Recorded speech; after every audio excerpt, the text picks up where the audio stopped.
Welcome back to the channel. Today I have 5 new knives to share with y'all and some pretty exciting ones. This right here is the Jack Wolf Knives Midnight Jack, and it's one of my favorite Jack Wolves. I like a good warny, and I like a good drop point, spear point.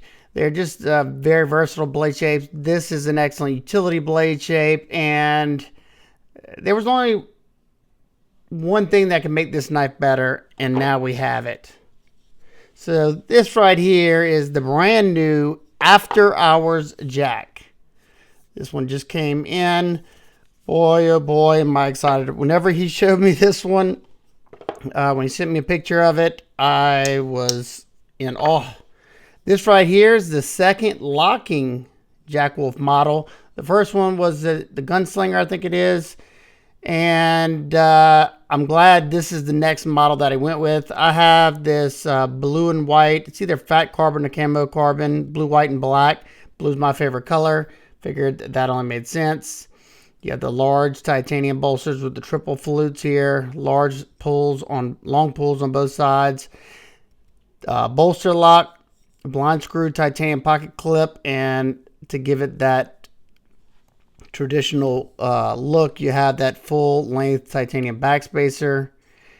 And I flipped this a few times since I've got it out of the box, and this thing is so smooth. Compared to my Gunslinger, this thing is on another level. So let's check it out. You can reverse flick it. You have that same beautiful blade. Nice deep hollow grind, and I'm sure, yeah, this one is in S90V. I'm pretty sure the Midnight Jack is in M390. That was before he swapped over to the S90V. While I have this one out, this is a much bigger knife. If you go butt to butt, as you can see there, butt to butt, you have about, it looks about almost an inch longer. If you go pivot to pivot, there you go. So yeah, I cannot wait to start doing some testing with this one. Yeah, with that S90V blade, and you got that super thin hollow grind, this is going to be a joy to use, carry. It feels nice and lightweight. Yeah, the action, man, I can't get over how smooth it is. You do have some jimping here that does come up a little bit higher, so you can front flip this. It's not the most comfortable for me to front flip, I think, because, hold on, because of that knot corner right there. It's got a chamfer on it, but also my finger hits this. Let's see, can I do the reach around? Yep, I can do the reach around. But for me, the go-to is either going to be the reverse flick, which works excellently, or just a thumb roll. You could even pinch it right here and do the little drop if you wanted to. Yeah, this one's exciting. Definitely can't wait to hear y'all thoughts on this one. And I'm going to just be honest, when these drop, you need to be ready. Because if the Gunslinger was any indication on how fast these knives are going to sell, and once they're gone, you won't see something like this for a while. You know, another one like this one at least. So yeah, you definitely want to be prepared for this one. I'll try to have my review and testing up a little early. So if you want to, you know, check it out before, you could do so. So yeah, that one's very exciting. That's the second locking knife from Jack Wolf Knives. And boy, oh boy, did he pick a good one. Like I said, I'm really liking the size of that. Yeah, super excited. Okay, that's the first knife. Let's see what we got. The next, I got a new EDC fixed blade, and this is the knife. This is coming from Knives by Nuge. I discovered him through Taylor Martin from A Best Damn EDC on one of his videos. So this is, I forgot the name of this one. Is it not on here? Well, that's kind of weird. Thomas Nugent. There's his information if you want to check him out. And if I find, I don't think I'll be editing this one, so I don't know what the name of this one is offhand. So it's a small EDC fixed blade. Comes with this soft loop, nice Kydex sheath with a little push-off point. And I gotta say, the quality on this thing, just first impressions, is very, very nice. Feels nice in hand because it's got some thicker G10 scales. Comes with a little lanyard. Yeah, I like it. A lot of his other stuff is very rustic looking. Go check his stuff out. He's got some cool, interesting things on his site. This probably won't be my last knife from him, depending on, you know, how this one ends up going with my testing and for the final review. But that's the next one. Stay tuned for that. If you want to see more of this, I'll, you know, try my best to get some of these reviews knocked out, if y'all hadn't noticed. All right, we got some new QSP knives. I think y'all already saw this one on the channel. This is the Canary folder from QSP with the Ultem scales. I already have one of these. I bought it, and I forgot they were already sending me one of these. So I'm not sure when my next giveaway is going to be. Maybe at 75, just depends. That's kind of going to depend on when that happens. But I will probably throw this one in my giveaway as well. I got a bunch of knives already piled up for that next giveaway. So stay tuned for that. And I have a video coming out on this knife pretty soon. I'm not going to say pretty soon because with the holidays and with the end of the year's videos, it's kind of hard to say. But I do like the knife a whole lot.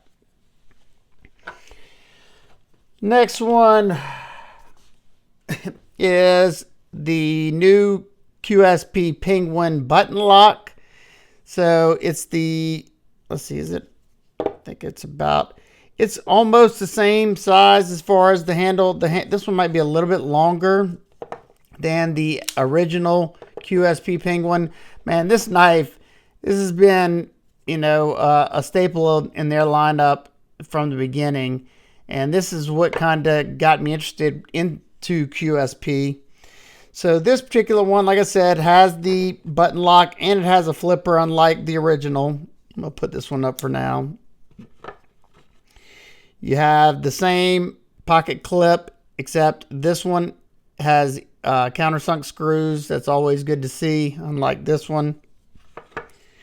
Micarta on this is like it's a army green looking flow through construction. Pretty thick slabs of micarta. Inset stainless steel liners, 2 standoffs back there. Flipping action's good. And another exciting thing, these are in 14C28N, unlike the D2 that the original one's on. So, of course, these are going to be more expensive. You got the button lock, which also adds to the cost, and then the 14C. But I'm sure they probably still priced really good. The action on this is pretty good. It is brand new. I literally got it out of the package right before I pressed record. This one will probably break in a lot better here soon. I prefer the thumb studs over the flipper, and I'll be honest, I probably prefer the liner lock over the button lock. Do like how the handle scales are thicker than the original. Let's see, somewhere around there. Yeah, it's a good bit thicker to house that button lock. It fills out the hand a little bit better. The original still nice in the hand, but this one really fills out the hand nice. You got that excellent utility blade shape. Going to be great for, you know, all those fine detailed things where you need to use that tip to drag through something or to trace out something, or if you need have a lot of force into something, you're going to have the same amount of power from heel to tip on this knife because it's a straight edge. So yeah, pretty cool. Pretty cool successor to the rest of the Penguin out there. That is the QSP Penguin button lock in 14C. All right. Let's see. The last one I thought looked pretty cool in the pictures. And I'm not going to even try. Hold on, let me get the box. I'm not going to even try to butcher the name of this. This is, it's the Capybara. No. It's a hollow grind M390 steel, bead blasted. I went with the white blue carbon fiber. And here is the knife.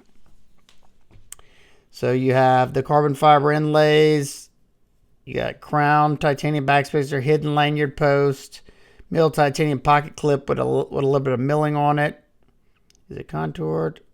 Can't really tell from this angle, but you have the same carbon fiber pivot collars.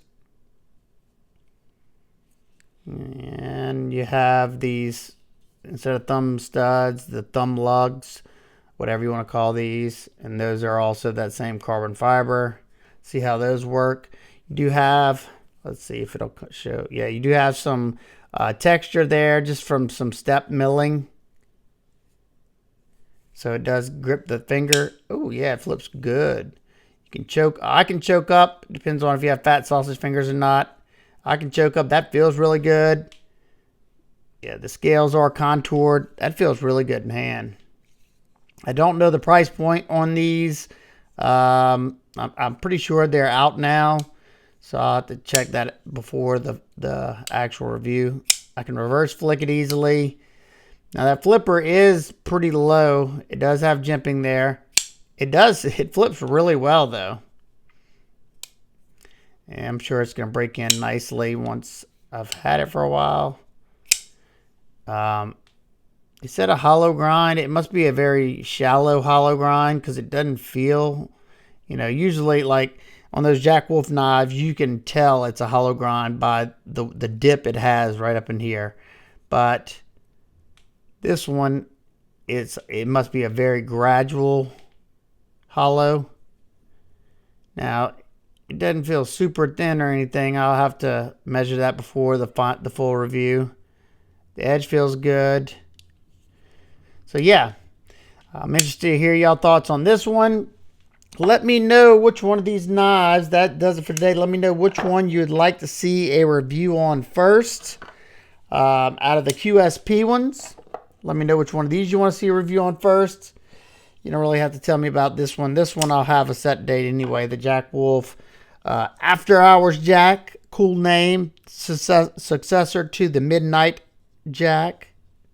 Yeah, that's awesome. Can't wait to hear y'all thoughts on this one. Do you plan on picking one of these up? And what do y'all think about the Knives by Nuge EDC fixed blade? This thing feels great in hand. I can't wait to do some testing with that. So if you have any questions, comments, concerns, please leave them down below. I hope everybody's having an absolute amazing day. I will see y'all on the next one. Peace.